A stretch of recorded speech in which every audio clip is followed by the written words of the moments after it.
આકરા તાપમાં તપતા લોકો.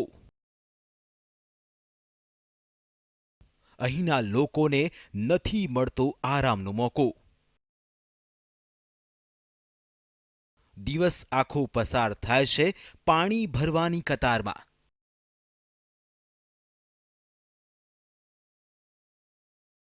તંત્ર નથી આવતું ક્યારે અહીંની પરિસ્થિતિની લટારમાં. મહીસાગર જિલ્લાના બાલાસિનોર તાલુકાનું બોરીડુંગરી ગામ, પણ અહીં નથી પાણીનું નામ. દિવસભર લાંબી લાઈનોમાં ઊભા રહ્યા બાદ લોકોને મળે છે ડહોળું પાણી.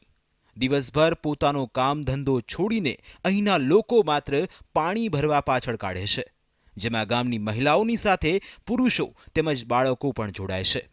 2 ટકા બનાવે પણ ટકામાં પાણી આવતું નહીં. છેલ્લે એક પંપમાં પાણી આવે તે ગંદુ. તમારા છોકરાને કે અમારે મરવાનું હોય કે જીવાનું હોય સાહેબ, અમે કઈથી પાણી લાવીએ? અને બે કિલોમીટર આગળ પાણી લેવા જવું પડે છે. દર ઉનાળે પાણીના પ્રશ્ન આવે છે. ઉનાળો આવે એટલે દર ઉનાળે 3-4 વર્ષથી ગામની અંદર સમ છે, પુરવઠાની લાઈન કરેલી છે, પણ કોઈ પાણી આવતું નથી. સરકારમાં રજૂઆત વારંવાર કરીએ પણ કોઈ પ્રશ્ન હલ થતા નથી. 1800 થી 2000 માણસોની વસ્તી ધરાવતા આ ગામમાં કુલ 45 હેન્ડપંપ છે, જેમાંથી માત્ર 2 જ હેન્ડપંપ કાર્યરત છે. એટલું જ નહીં, 1 લાખ લીટરની કેપેસિટી ધરાવતી ટાંકીમાં પાણીનું ટીપું પણ નથી. ગામના કુવા હવાડામાં પણ પાણી ન હોવાથી પશુઓને પણ તરસ્યા રહેવાનો વારો આવે છે.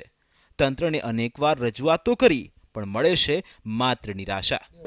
છેલ્લા 2 વર્ષથી પાણીના ટાંકા બનાવવામાં આવ્યા છે, પણ તેમાં પાણી આવ્યું નથી. તો અમે આ તાત્કાલિક ધોરણે પંચાયતમાં ઠરાવ મૂકી અને કામ કરાવીશું.